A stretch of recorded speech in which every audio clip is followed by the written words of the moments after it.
ഇപ്പോഴും ഒരു 3-4 പേര് വന്ന് ആ പട്ടികയൊക്കെ നോക്കിയിട്ട് അകത്തേക്ക് കയറി പോകുന്ന ഒരു കാഴ്ചയാണ്. എന്ന് മാത്രമല്ല ആശുപത്രിയിലേക്ക് വേണ്ട മെഡിസിൻസൊക്കെ ഇവിടേക്ക് അല്പം മുമ്പ് എത്തിക്കുകയും ചെയ്തിട്ടുണ്ട്. ശസ്ത്രക്രിയാ ഉപകരണങ്ങൾ, മറ്റു സാമഗ്രികൾ, അതുപോലെ തന്നെ മരുന്നുകളൊക്കെ തന്നെ ഇവിടേക്ക് എത്തിക്കുകയും ചെയ്തിട്ടുണ്ട്. അതെല്ലാ ആശുപത്രികളിലും ആ തരത്തിൽ എത്തിക്കുന്നുണ്ട്. പ്രത്യേകിച്ച് ഈ വയനാട് ഈ ദുരന്തത്തിനിരയായ ആളുകൾ താമസിക്കുന്ന ആശുപത്രികൾ, ഇനി കൂടുതൽ ആളുകളെ എത്തിക്കാൻ സാധ്യതയുള്ള ആശുപത്രികളിലൊക്കെ തന്നെ അതിനുവേണ്ട മുന്നൊരുക്കം എന്ന നിലയിൽ കൂടിയാണ് ഈ മരുന്നുകളും ശസ്ത്രക്രിയാ ഉപകരണങ്ങളും മറ്റ് സാധന സാമഗ്രികളും ഒക്കെ തന്നെ എത്തിച്ചിട്ടുള്ളത്. കേന്ദ്ര ആരോഗ്യ മന്ത്രാലയവും അതുപോലെ തന്നെ സംസ്ഥാന ആരോഗ്യ വകുപ്പും സംസ്ഥാന സർക്കാരുമൊക്കെ എല്ലാ ആശുപത്രികളിലും അത്തരത്തിലുള്ള മുന്നൊരുക്കങ്ങളൊക്കെ പൂർത്തിയാക്കണമെന്ന് നിർദ്ദേശം നൽകിയതാണ്. അതിന്റെ അടിസ്ഥാനത്തിലാണ് നേരത്തെ വലിയൊരു വാഹനത്തിൽ അത്തരത്തിൽ മെഡിസിൻസ് ഒക്കെ കൊണ്ടുവന്ന് ബണ്ടിൽ കണക്കിന് മെഡിസിൻസ് ഒക്കെ കൊണ്ടുവന്നത് സ്റ്റോർ റൂമിലേക്ക് അവർ മാറ്റിയിട്ടുണ്ട്. ഇപ്പോൾ നമ്മുടെ ദൃശ്യങ്ങളിൽ കാണുന്ന സ്ട്രെച്ചറൊക്കെ അവർ ഈ ആശുപത്രി ജീവനക്കാർ, ആരോഗ്യ പ്രവർത്തകരൊക്കെ വൃത്തിയാക്കി വെക്കുന്ന കാഴ്ചയാണ്. കാരണം ഇന്ന് രാവിലെ മുതൽ തന്നെ നിരവധി ആളുകൾ, ഈ പരുക്ക് പറ്റിയ ആളുകളെയൊക്കെ, നിരവധി ആളുകളെയൊക്കെ കൊണ്ടുവന്ന് ഇനി കൂടുതൽ ആളുകൾ വന്നാൽ അവരെയൊക്കെ സ്വീകരിക്കുന്നതിന്, അവരെയൊക്കെ ഇങ്ങോട്ട് മാറ്റുന്നതിന് വേണ്ടിയൊക്കെ കാത്തിരിക്കുകയായിരുന്നു. പക്ഷേ രക്ഷാപ്രവർത്തനം അവസാനിപ്പിച്ച സാഹചര്യത്തിൽ എന്ന് മാത്രമല്ല ഇനിയിപ്പോൾ കൂടുതൽ ആ തരത്തിൽ ആളുകൾ വരാൻ സാധ്യതയില്ലാത്തൊരു പശ്ചാത്തലത്തിൽ അതെല്ലാം അവർ ഒതുക്കി വെക്കുന്നു. നമുക്കിപ്പോൾ ദൃശ്യങ്ങളിൽ കാണാം, വീണ്ടും 2 സ്ത്രീകളും ഒരു പുരുഷനും വന്ന് വീണ്ടും ആ പട്ടിക നോക്കുകയാണ്. ഒരാൾ ഫോൺ വിളിച്ച് കാര്യങ്ങൾ ആരോട് അന്വേഷിക്കുന്നുണ്ട്. സ്വാഭാവികമായും അവരുടെ ബന്ധുക്കളെ തിരയുന്നു എന്നുള്ളത് തന്നെയാണ് നമുക്ക് ഈ മണിക്കൂറിലും, ഈ അന്ത്യയാമത്തിലും നമുക്ക് പറയാനുള്ളത്. ഈ അപകടം കഴിഞ്ഞ് 1 മണിക്കൂർ പിന്നിടുമ്പോഴും ഇപ്പോൾ അവർ ആ മരണപ്പെട്ടവരുടെ ആ ലിസ്റ്റും പട്ടികയും ഒക്കെ നോക്കുകയാണ്. അതിലേതെങ്കിലും പട്ടികയിൽ അവരുടെ ബന്ധപ്പെട്ടവരുടെ ഉറ്റവരുടെ പേരുണ്ടോ എന്നുള്ള പ്രതീക്ഷ നിറഞ്ഞ ഒരു നോട്ടമാണ്. പക്ഷേ അത് നിരാശയിലേക്ക് മടങ്ങിപ്പോകുന്ന ഒരു കാഴ്ച പലർക്കും ഉണ്ടാവുകയും ചെയ്തു. ചിലർ ഈ പറഞ്ഞ അവർക്ക് നേരിട്ടെത്താൻ പറ്റാത്ത ആളുകൾ അവരുടെ ബന്ധുക്കൾക്ക് വേണ്ടി ഇവിടെ ആരെങ്കിലും ഒക്കെ ചുമതലപ്പെടുത്തി ഫോണിൽ ഫോട്ടോയും പേര് വിവരങ്ങളുമൊക്കെ അയച്ചു കൊടുത്തിട്ട് ആ രീതിയിൽ അന്വേഷിക്കുകയാണ്. അവരിപ്പോൾ പേരൊക്കെ പരിശോധിച്ചു, അത് കണ്ടില്ല എന്നാണ് മനസ്സിലാക്കാനാകുന്നത്. അതിന്റെ അടിസ്ഥാനത്തിൽ ആരെയൊക്കെ ഫോൺ വിളിച്ച് അന്വേഷിക്കുകയാണ്. ചേട്ടാ, ആർക്കെങ്കിലും വേണ്ടിയുള്ള തിരച്ചിലാണോ? ബന്ധുക്കളാണോ? ബന്ധുക്കളാണ്. ഭാര്യന്റെ അനിയത്തിയുടെ ഭർത്താവും മക്കളും മിസ്സിംഗ് ആണ്. അനിയത്തിനെ കിട്ടിയിട്ടുണ്ട്. പിന്നെ ഓപ്പറേഷൻ തിയേറ്ററിലുണ്ട്. ഇവിടെ ഉണ്ട്. 1 മണിക്കൂർ കഴിഞ്ഞിട്ട് സംസാരിക്കാമെന്ന് പറഞ്ഞു. നല്ല പരിക്കുണ്ടോ അവർക്ക്? പരിക്ക് തലയ്ക്കൊക്കെ കാര്യമായിട്ട് പരിക്കുണ്ട്. തിയേറ്ററിന്റെ അകത്ത് തന്നെ ഉള്ളു. നിങ്ങൾ എവിടെന്നാ വരുന്നത്? ഞങ്ങൾ മേപ്പാടി. കിട്ടാനുള്ള 3 പേരാണോ? 2 കുട്ടികളും ഹസ്ബൻഡും. കുട്ടികൾ എത്ര വയസ്സുണ്ട്? 2, 13, 15 വയസ്സുള്ള മിസ്സിംഗ് ആണ്. ഇനിയിപ്പോ നാളെ അന്വേഷിക്കാന്ന് പറഞ്ഞു. ഇപ്പൊ ഇവിടെ അവിടെ ഇല്ല. പിന്നെ അനിയത്തിനെ മാത്രമേ കിട്ടിയിട്ടുള്ളൂ. മറ്റാശുപത്രിയിലും ക്യാമ്പിലൊക്കെ നോക്കിയായിരുന്നു? ഒക്കെ അന്വേഷിക്കുന്നുണ്ട്. ആൾക്കാരെ വിട്ടിട്ടുണ്ട്. വിവരങ്ങളുടെ എവിടെയെങ്കില്ല. ഇവര് വീട്ടിലുണ്ടായിരുന്നു ഈ അപകട സമയത്ത്? സ്വന്തം വീട്ടിൽ നിന്ന് വേറൊരു വീട്ടിലേക്ക് മാറി അവിടെ നിന്ന് മിസ്സിംഗ് ആയിരുന്നു. അവിടുന്ന് മിസ്സിംഗ് ചെയ്താ? അപകട ഭാഗത്ത് നിന്ന് പിന്നെ അവര് വേറൊരു വീട്ടിലേക്ക് പോകുമ്പോ ആ സമയത്ത് മിസ്സിംഗ് ആയത്. അപകട സാധ്യത കണ്ട് സ്വന്തം വീട്ടിൽ നിന്ന് മറ്റൊരു വീട്ടിലേക്ക് മാറി. പിന്നെ ജസ്റ്റ് ഇന്നലെ വൈകുന്നേരമൊക്കെ അവിടെ ഉണ്ടായിരുന്നു. അത് കഴിഞ്ഞ് ഇവള് മാത്രം ഒറ്റപ്പെട്ടു പോയി. അവിടുത്തെ പറ്റി ഇക്കരെ എത്തിച്ചപ്പോൾ അതിൽ വന്നതാണ്. അഡ്മിറ്റാണ്. വലിയ കുഴപ്പമില്ലാന്ന് പറയുന്നുണ്ട്. എന്നാലും ഡോക്ടർ പറഞ്ഞ് വെയിറ്റ് ചെയ്യാൻ പറഞ്ഞിട്ടുണ്ട്. മറ്റുള്ള 2 പേർക്കും 3 പേർക്കും വേണ്ടി തിരയാണ്. ഈ സ്വന്തം വീട്ടിൽ നിന്ന് മറ്റൊരു വീട്ടിൽ നിന്ന് മാറിയ ബന്ധുവീടാണോ? ബന്ധുവീടല്ല, ആ ബന്ധുവീട് തന്നെയായിരുന്നു. അവര് സുൽത്താൻ ബത്തേരിയിലേക്ക് മാറിയപ്പോൾ ആ റൂം കാലിയായപ്പോൾ അങ്ങോട്ടേക്ക് വന്നു, പാലത്തിന്റെ തൊട്ടിപ്പുറത്തേക്ക്. അവിടെ നിന്നാണ് ഈ ആകെ ഒരു കൺഫ്യൂഷനായി, ഓട്ടവും പിടുത്തമൊക്കെ ആയിട്ട് അങ്ങനെ മിസ്സിംഗ് ആണ്. ഇപ്പോൾ അനിയത്തിനെ മാത്രമേ കിട്ടിയിട്ടുള്ളൂ. ഇപ്പോൾ ഇവര് ദൗത്യസേന വന്നപ്പോൾ രക്ഷിച്ചിക്കര വിട്ടപ്പോൾ വന്നതാണ്. അവരുടെ വീടും ഇവര് മാറി താമസിച്ച വീടിന്റെ മുണ്ടക്കൈ തന്നെയാണ്. ആ വീടിന്റെയൊക്കെ അവസ്ഥ എന്താ? വീട് അങ്ങോട്ടേക്ക് വീടിരുന്ന സ്ഥലത്തേക്ക് പോയിട്ട് തന്നില്ല, വിളിച്ചിട്ട് കിട്ടുന്നില്ല, ഒരു കമ്മ്യൂണിക്കേഷനും കിട്ടുന്നില്ല. ആ വീട് തകർന്നതായിട്ടോ അങ്ങനെ എന്തെങ്കിലും? തകർന്നതായിട്ട് ആരും പറഞ്ഞു കേട്ടിട്ടില്ല. പിന്നെ ആ വീടിനെ പറ്റി അന്വേഷിക്കുന്നതിനെക്കാട്ടിലും ജസ്റ്റ് നമുക്ക് ഇവരാണല്ലോ, അതുകൊണ്ടാണ്. ബാക്കി മാറി താമസിച്ച പ്രദേശത്ത് വലിയ തരത്തിലുള്ള ദുരന്തമാണോ ഉണ്ടായത്? വലിയ തരത്തിൽ അവർക്ക് തൊട്ട് താഴെ ആണ് പാലവും, പിന്നെ പൊളിഞ്ഞ പാലം എല്ലാം ഉള്ളത് അവിടെ തന്നെയാണ്. കാണാനുള്ളവരുടെ പേരെന്താ? മിസ്സിംഗ് അവരുടെ പേരെന്തൊക്കെ? മിസ്സിംഗ് അവരുടെ പേര് പിന്നെ പുള്ളിക്കാരന്റെ പേര് ജോണി. പിന്നെ മക്കളുടെ പേര് അബിൻ അനുഗ്രഹ്. ജോണി, അബിൻ, അനുഗ്രഹ് അല്ലേ? അനുഗ്രഹ്. ഭാര്യ ഇവിടെ ഉണ്ട്, അഭിനവ്, അനുഗ്രഹം. പിന്നെ ഷീബ. പിന്നെ അവരൊരു കസിൻ ഉണ്ടായിരുന്നു.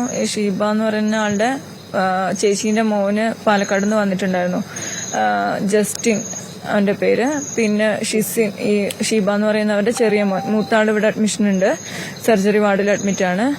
പിന്നെ ഈ ജോണി എന്ന് പറയുന്നവരുടെ വൈഫ് ഇവിടെ ഊട്ടിയിൽ ഇപ്പൊ സർജറി കഴിഞ്ഞിട്ട് SICUലുണ്ട്. ബാക്കിയുള്ളവരെ കിട്ടിയിട്ടില്ല.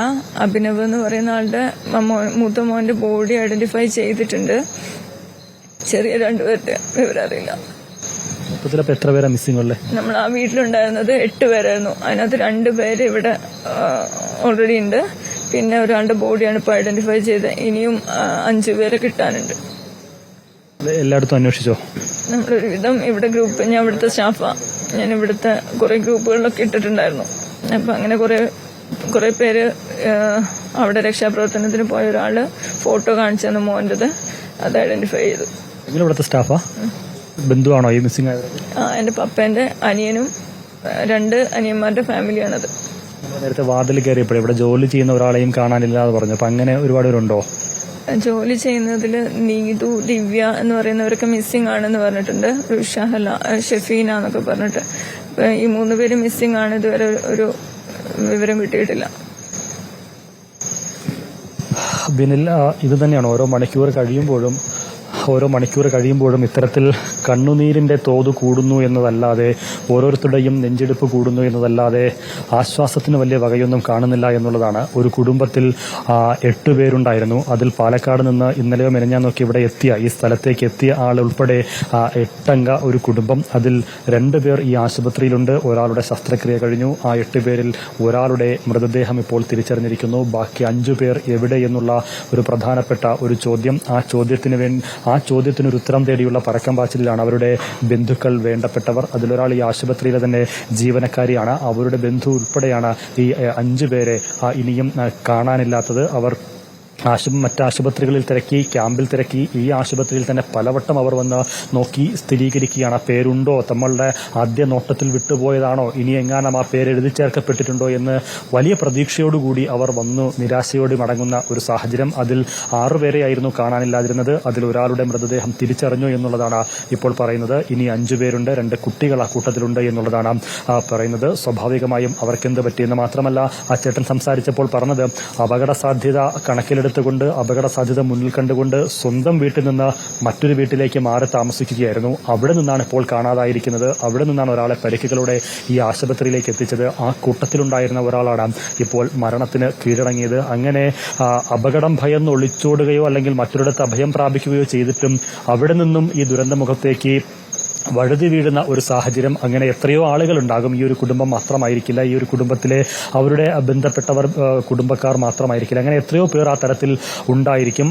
അത്തരം കഥകൾ തന്നെയാണ് വയനാട് ഓരോ ഇടങ്ങളിൽ നിന്നും നമുക്ക് പ്രേക്ഷകരിലേക്ക് എത്തിക്കാനുള്ളത്. അതിൽ നിന്ന് വിഭിന്നമായ ഒരു കാഴ്ചയും നമുക്ക് പങ്കുവയ്ക്കാനില്ല. അതിൽ നിന്ന് വിഭിന്നമായ ഒരു വാർത്തയും നമുക്ക് പങ്കുവയ്ക്കാനില്ല. അതിൽ നിന്ന് വിഭിന്നമായ ഒരു വിവരങ്ങളും അല്ലെങ്കിൽ ഒരു അനുഭവവും നമുക്ക് ഇവിടെ നിന്ന് ആരിൽ നിന്നും കേൾക്കാനില്ല. വ്യക്തികൾ മാറുന്നു എന്നതിനപ്പുറത്തേക്ക് അവരുടെ ബന്ധുക്കളുടെ പ്രായമോ പേരോ ഒക്കെ മാറുന്നു എന്നതിനപ്പുറത്തേക്ക് എല്ലാവരും അനുഭവിക്കുന്നത് ഒരേ വേദനയാണ്, ഒരേ വിഷമമാണ്. എല്ലാവരും കടന്നു പോകുന്നത് ഒരേ പ്രതിസന്ധിയിലൂടെയാണ്, അല്ലെങ്കിൽ ഒരേ ഉത്തരമില്ലാത്ത ചോദ്യങ്ങളിലൂടെയാണ്. ആ ഉത്തരം തേടിയുള്ള പരക്കം പാച്ചിൽ തന്നെയാണ് വയനാട്ടിലെ ഈ പറയുന്ന ചൂരൽമലയിലും ഉൾപ്പെടെയുള്ള ആളുകളൊക്കെ നടത്തിക്കൊണ്ടിരിക്കുന്നത്. ഏതായാലും നാളെ ഈ രക്ഷാപ്രവർത്തകർ ഈ ദുരന്ത മേഖലകളിലേക്കൊക്കെ കടന്നു പോകുമ്പോൾ ഒരുപക്ഷെ ഈ മിസ്സിംഗ് ആയ ആളുകൾ അല്ലെങ്കിൽ കാണാനില്ല എന്ന് പറയുന്ന ആളുകളിൽ കൂടുതൽ ആളുകളുടെ മൃതദേഹമൊക്കെ പുറത്തേക്ക് എടുക്കാനാകുമായിരിക്കും. അത് ഏതവസ്ഥയിലായിരിക്കും എന്നുള്ളതൊക്കെയാണ് ഇനി കണ്ടറിയേണ്ടത്. അതൊക്കെയാണ് ഇനി കേരളം അറിയാൻ പോകുന്ന വാർത്ത. ഏതായാലും അത്തരം ആളുകളൊന്നും